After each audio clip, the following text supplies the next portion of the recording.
My name is Carroll Wynn, 29 years old. The glow of my monitors was the only light in my Seattle apartment when the first text from the family group chat appeared at 11:47 p.m. The blue notification cut across the spreadsheets on my screen, slicing into the quiet rhythm of my pen tapping against the contract I'd been reviewing. I ignored it at first. Late-night pings were common, and my work demanded more focus than ever. Our legal team needed my final notes on a $340 million licensing deal before dawn. But then another notification appeared, and another. Mom, stop acting like you're important. We know you're struggling. Below it, a screenshot of my LinkedIn profile. Someone had changed my job title months ago. Founder and CEO. No company name, no details. I'd kept it vague on purpose. Aunt Linda, this is embarrassing. Just admit you're unemployed. Uncle Robert chimed in with a laughing emoji. My brother Tyler, Mom's right. Time to get a real job instead of playing entrepreneur. The words pressed against my chest, a familiar ache. I set my phone down, deliberately turned my eyes back to the clause I was annotating. Intellectual property rights, subtle language that could shift millions in leverage if we weren't careful. I made a note for counsel, forwarded it to our CFO, and tried to pretend my phone wasn't vibrating like a trapped insect on the desk. But the text kept coming. Tyler. Seriously, Carol, this is sad. You're 29. Stop with the fantasy. Mom, we're worried. This delusion isn't healthy. Dad, your brother has a real career at the bank. Maybe he can get you an interview. The words landed like stones. 7 years of them, stacked high, ever since I dropped out of Stanford's MBA program to chase what they called my science project. The chorus hadn't stopped. Expensive hobby, quarter-life crisis, embarrassment. I closed my eyes. For a moment, I wasn't in my sleek home office, but at that old family dinner, 4 years back, when I first explained the breakthrough. A new bonding process that could triple energy density in lithium polymer batteries and cut charging time down to 8 minutes. I'd been trembling with excitement. Dad had interrupted. That's nice, Carol, but when are you going to focus on something practical? I'd stopped trying to explain after that night. The phone buzzed again. Aunt Linda. Remember when she said she was raising capital? Turns out it was just her maxing out credit cards. Another emoji, another chorus of mockery. They weren't entirely wrong. I had maxed out cards, bled my savings, mortgaged my peace of mind. What they didn't know, the risk had paid off. I signed documents earlier this year closing a $1.95 billion Series D round. The company wasn't a bedroom startup. It was a 247-person operation with an 85,000 square foot facility south of the city and partners across 3 continents. I glanced at the screen again. The chat was filling with laughter, jokes, condescension disguised as concern. But what caught my breath wasn't their words. It was the LinkedIn update.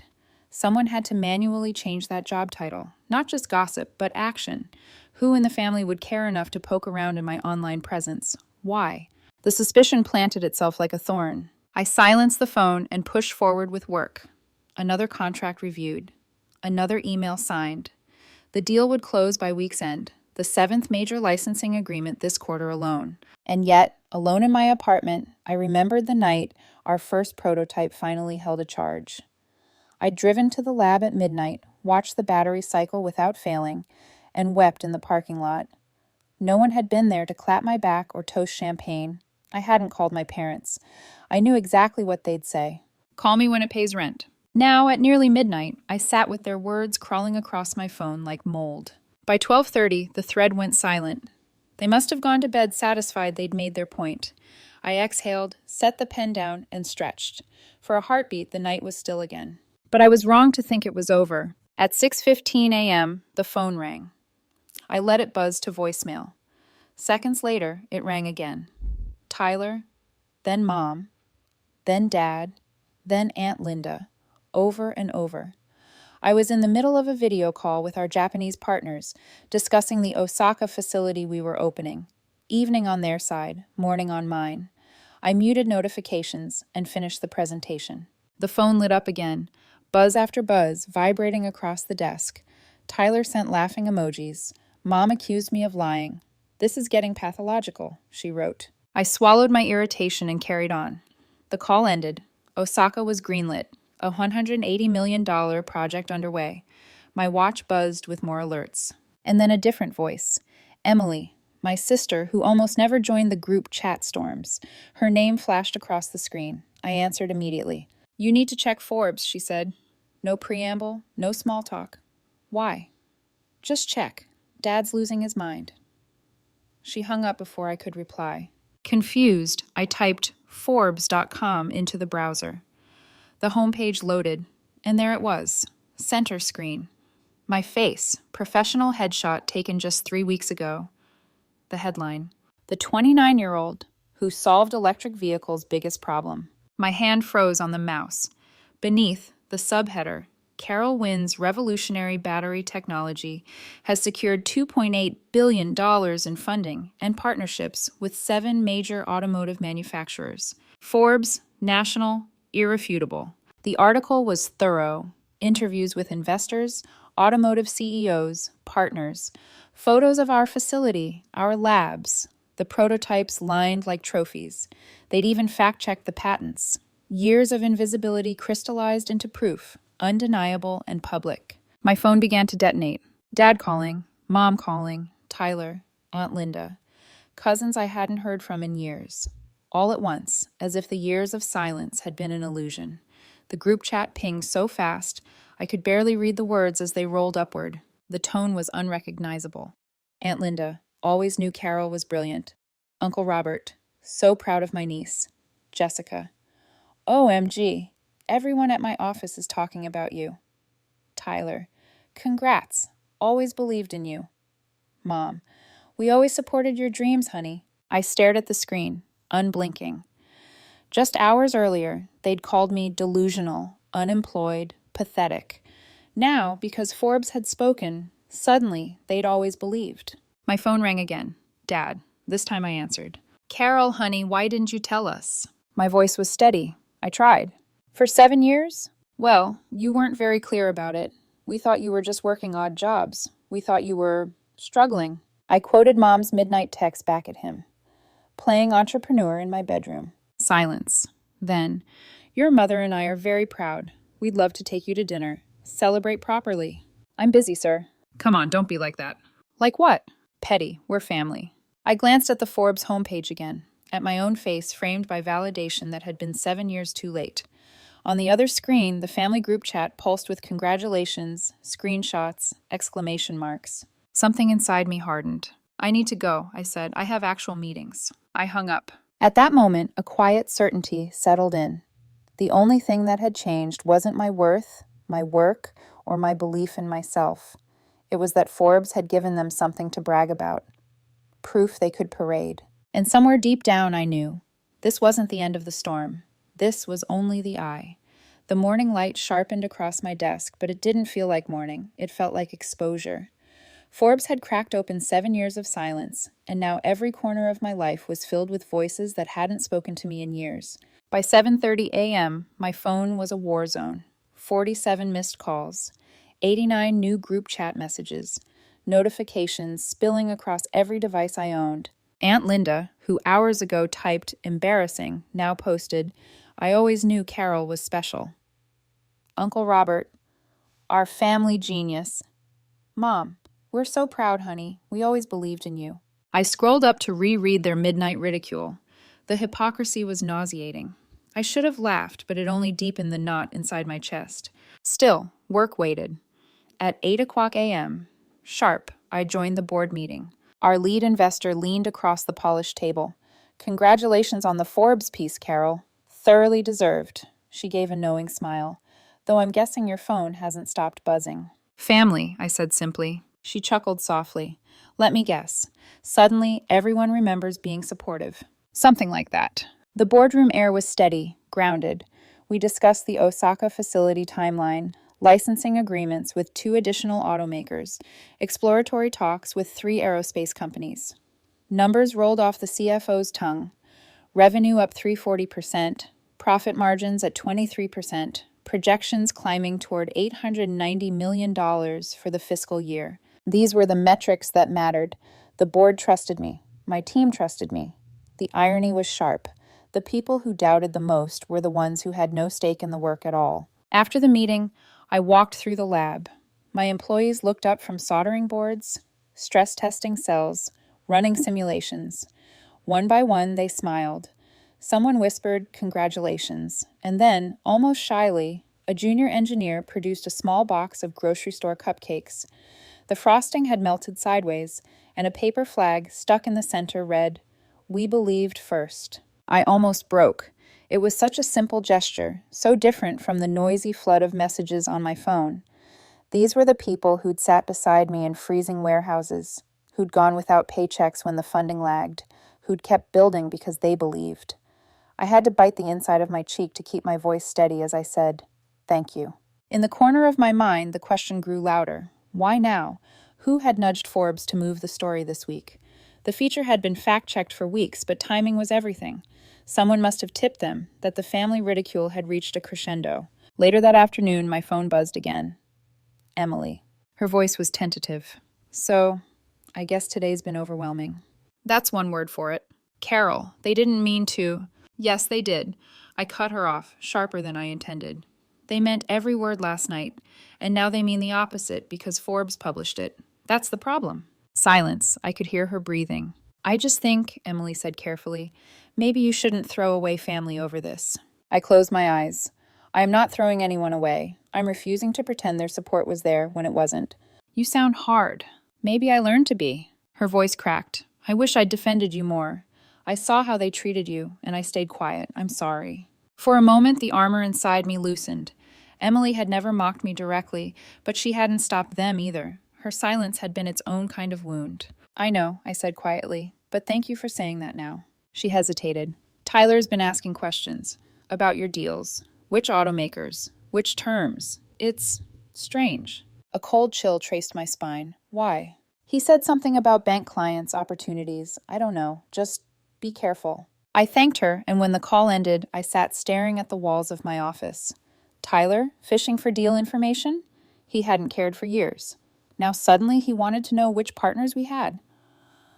My suspicion about the LinkedIn edit sharpened. The day blurred. More calls, more congratulatory emails, more congratulations from relatives I hadn't spoken to in a decade. I ignored them all.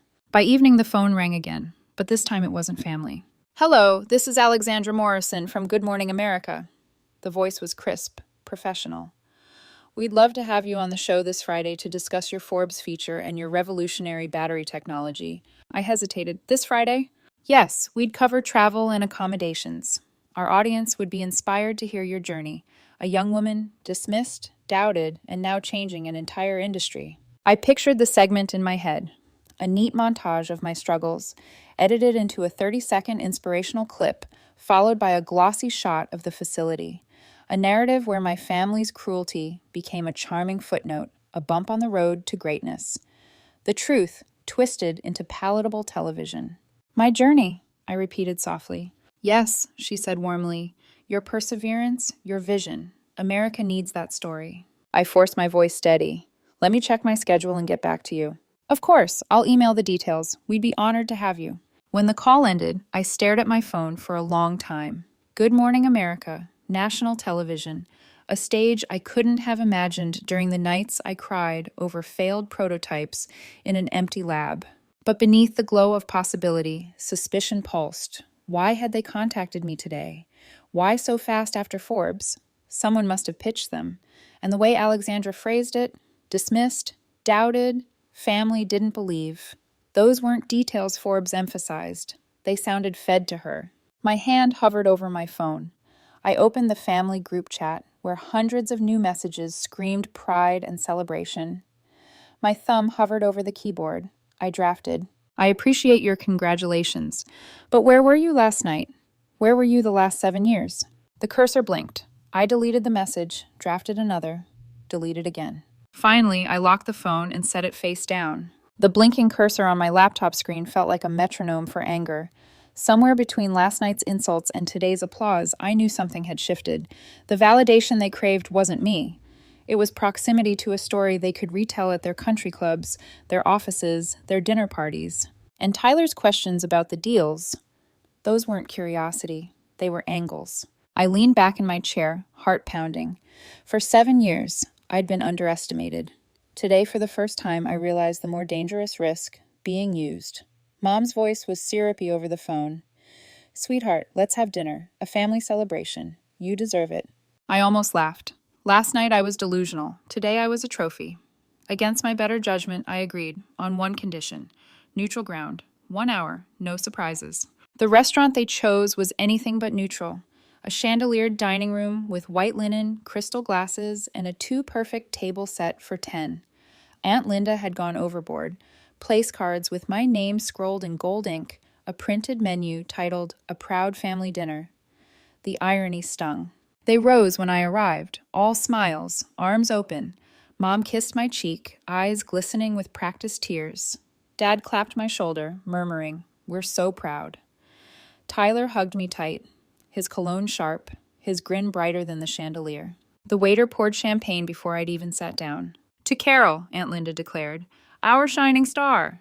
Glasses clinked. I raised mine, but didn't drink. For a moment, conversation was light. Work gossip from Dad, Cousin Jessica bragging about her firm, Aunt Linda snapping photos of the table for Instagram. But I felt the undercurrent, a humming expectation. They weren't here to celebrate me. They were here to reposition themselves in my story. Tyler leaned in first. His tone was apologetic, but his eyes calculating. "Listen, I was wrong before. I mocked you, and I shouldn't have. I'm proud of you, Carol. Really." I studied him. "Thank you." He hesitated, then slid his phone across the table. A spreadsheet glowed on the screen. "I've got clients, major ones. If I could connect them with your company, bring in funding, advisory roles, it could be mutually beneficial. Just a small finder's fee, standard practice." There it was, the hook inside the apology. "Tyler," I said softly, "do you realize you're asking me for business before dessert?" He chuckled nervously. "I'm just saying there's opportunity for all of us." But my chest tightened when I saw what was in his file. Partner names, deal terms, numbers that weren't public. He'd somehow gotten hold of confidential details. I looked him straight in the eye. "How do you know about Clause 14 in the Osaka deal?" He froze. You mentioned something once." "No, I didn't." My voice was ice. Before he could stammer more, Dad slid a folder across the table. "We've been thinking," he said, opening it like a lawyer unveiling evidence.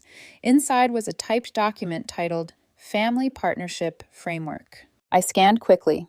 Unpaid advisory titles for Mom and Dad, strategic consultant roles for Tyler, internship slots for cousins, and even a section about Aunt Linda leading social content for brand outreach. There was even a line about quarterly gratitude dividends distributed to family stakeholders. I laughed. I couldn't help it. "You want official roles in my company? Dividends for being related to me?" Dad bristled. "It's not about money. It's about joining your dream, Carol." "No," I said flatly. "It's about control." The table tensed. Mom dabbed at her eyes. "Honey, don't be so harsh. We just want to support you." "Support me?" I snapped. Support would have been believing in me when I had nothing but equations and prototypes. Not now, when there's a Forbes article to wave around. Aunt Linda cut in quickly, her voice sweet but sharp. "Well, maybe your journey can inspire others. In fact," she smiled too wide, "Good Morning America called me. They want to surprise you, with us, on the show. A big family reconciliation segment. Isn't that wonderful?" The room went still. I felt heat rise in my chest. "They called you?" She nodded proudly. "Of course. I told them how much we've always supported you." "Stop," I said, louder than I intended. The waiter froze mid-step across the room. I lowered my voice. "You pitched yourself to my interview? Behind my back?" Mom reached for my hand. "Carol, think how heartwarming it will be. America loves redemption. We can all heal together, on air." I pulled my hand away. "You don't want healing. You want a spotlight." For a moment, no one spoke. The illusion cracked. I saw them not as family, but as strategists in a game they thought they could win. Proximity to my success, roles they hadn't earned, clout they hadn't built. I stood, leaving my untouched champagne on the table. I agreed to 1 hour. It's been 45 minutes. We're done. "Don't be petty," Dad snapped, his mask slipping. "We're family. Family deserves a seat at the table." I turned to him, calm and cold. "Then earn it. Not with bloodlines, but with belief. Belief when it costs something. You never did." I laid $100 bill on the table for my share of the meal, though I hadn't eaten a bite. Enjoy the celebration, I said, but don't ever confuse proximity with entitlement.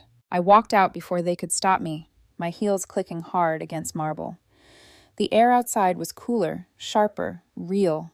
As I slid into my car, my phone buzzed. A direct message on LinkedIn from someone I barely remembered, a guest from a wedding 3 years ago. Carroll, I think you should know. Back then, Tyler sent your deck to a competitor. He said he was shopping it around for help.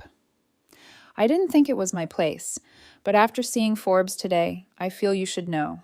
I still have the email if you want proof. The words blurred. Proof. The suspicion I'd carried for hours solidified into something colder, heavier. It hadn't just been ridicule, it had been theft. The message from the wedding guest sat on my screen like a lit fuse. Tyler sent your deck to a competitor. I still have the email. I typed back immediately. Please forward it. Within minutes, the proof arrived, an email chain from 3 years ago. My early investor pitch deck, watermarked but raw, attached to a message from Tyler. His words were casual, almost smug. Take a look. Could we plug her into your people? Might be some opportunities here. Opportunities for him, not me. I printed the email, the pages trembling in my hands. 3 years I'd wondered why certain competitors suddenly echoed my talking points. And here was the answer. It wasn't bad luck. It was family. The first person I called wasn't Tyler. It was Emily. She came over that night, her coat still damp from Seattle drizzle. I handed her the email printouts. Her eyes scanned the pages, widening. He actually sent this? Yes. My voice cracked, despite my best effort. While they were mocking me, Tyler was shopping my work behind my back. She dropped the papers on the counter, hands shaking. Carroll, I need to tell you something too. Forbes didn't just stumble onto your story. I tipped them. I froze. I saw what they said about you in the chat last week, she went on quickly. I knew the feature was in the works, so I reached out to the reporter. I told them about the family, about how you'd been doubted, dismissed. I thought if it came out now, maybe it would protect you. My breath caught. A mixture of gratitude and betrayal battled in my chest. You gave them our private pain? I gave them context, Emily said firmly, because you deserve protection. If the world saw you clearly, maybe our family couldn't hurt you anymore. Her eyes shone with tears. I didn't mean to betray you. I meant to shield you. I wanted to scream. I wanted to hug her. Instead, I whispered, you should have told me. I'm telling you now. I turned away, clutching the counter until my knuckles whitened. For 7 years, I had fought to own my narrative. Now, even my sister had handed pieces of it to strangers. That night, I dialed Mom. She answered in a rush, as though she'd been waiting by the phone. Carroll, thank God. I've been praying we could talk. I need honesty, I said flatly. Did you know Tyler shared my work? A beat of silence. I suspected. The world tilted. Suspected? He mentioned showing some of your slides to contacts.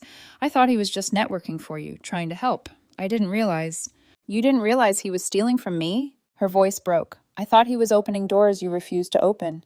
You always said no to the jobs, no to the contacts, no to the safety nets. I was scared, Carroll. I thought if he slipped your ideas into the right circles, maybe someone would hire you, save you from yourself. My chest burned. So you justified betrayal because you thought I needed saving. She started crying.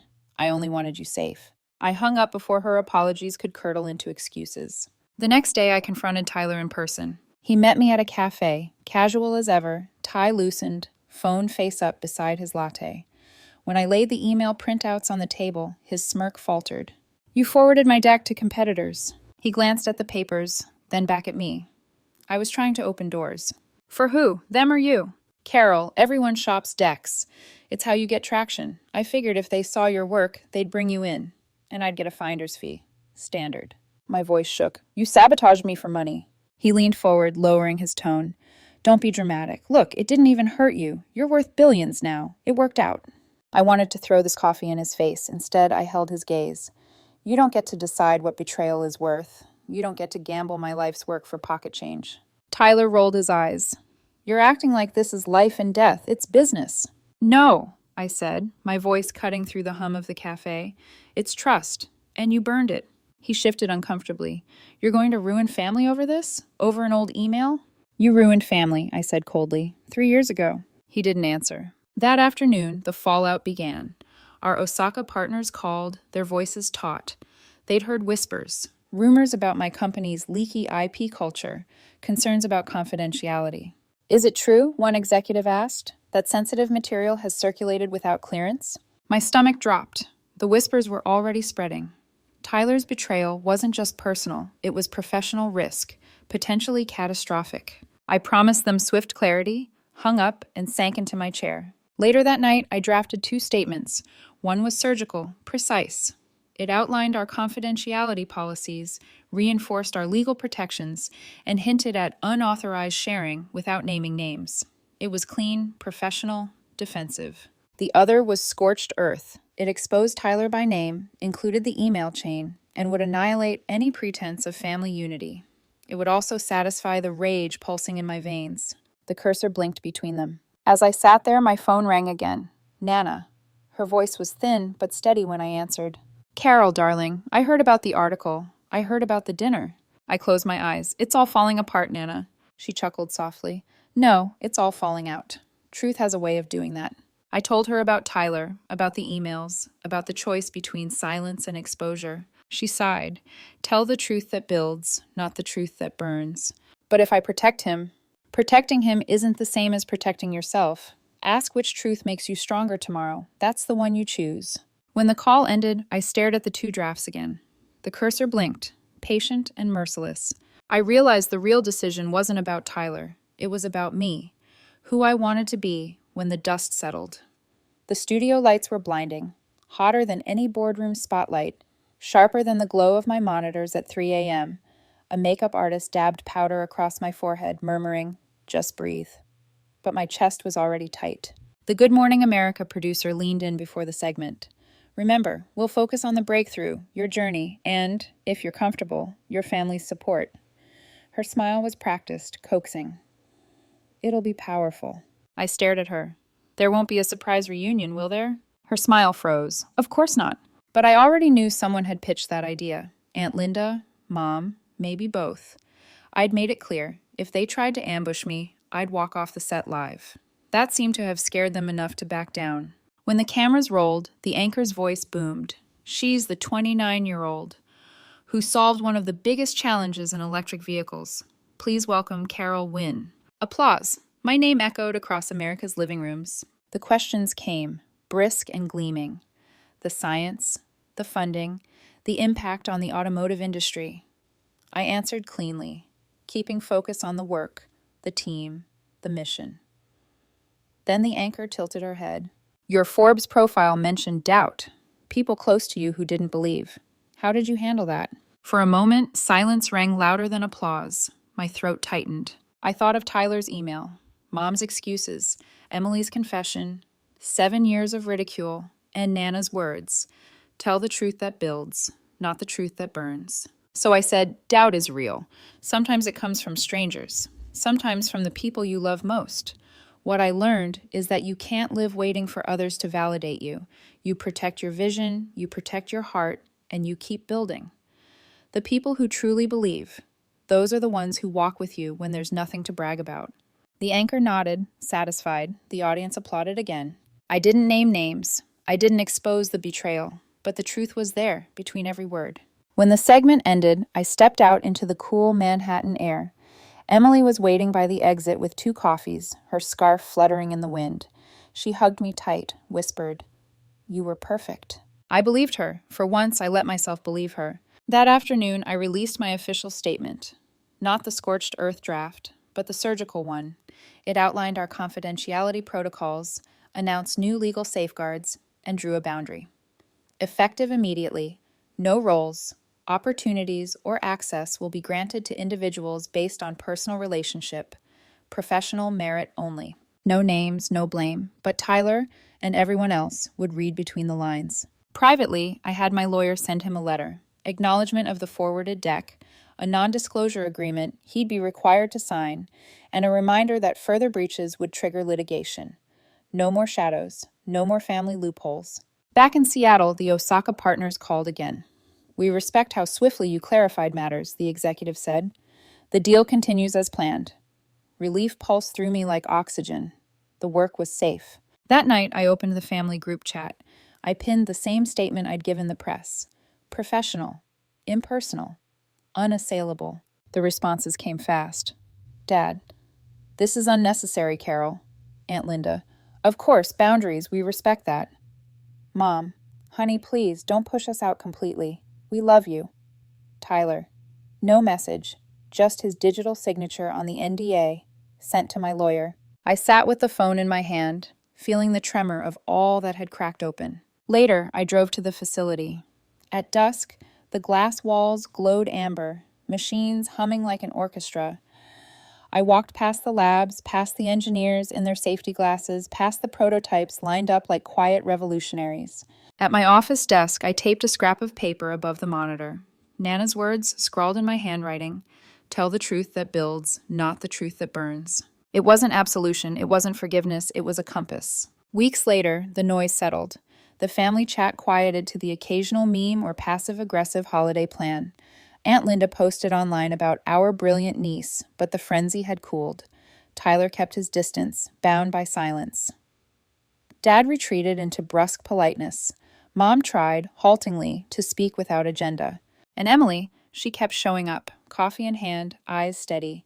She had chosen me when it mattered. That was enough. One evening, as the sun bled across Seattle's skyline, I stood at the window of my office.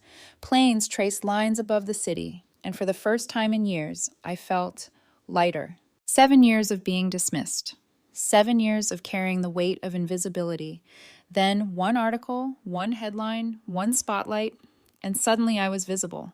But the real victory wasn't Forbes or Good Morning America or the valuation. The real victory was the company itself, alive and breathing, built on nights no one saw, on faith no one shared. I thought back to Mom's words in the restaurant. Family deserves a seat at the table. No, family doesn't deserve anything by default. Belief does. Commitment does. Trust does. And I finally had the clarity to choose mine. As the city lights blinked on, I smiled. Not for them, not even for the world, but for myself. Because the truth I'd chosen wasn't the one that scorched. It was the one that kept building. And in that truth, I was finally free.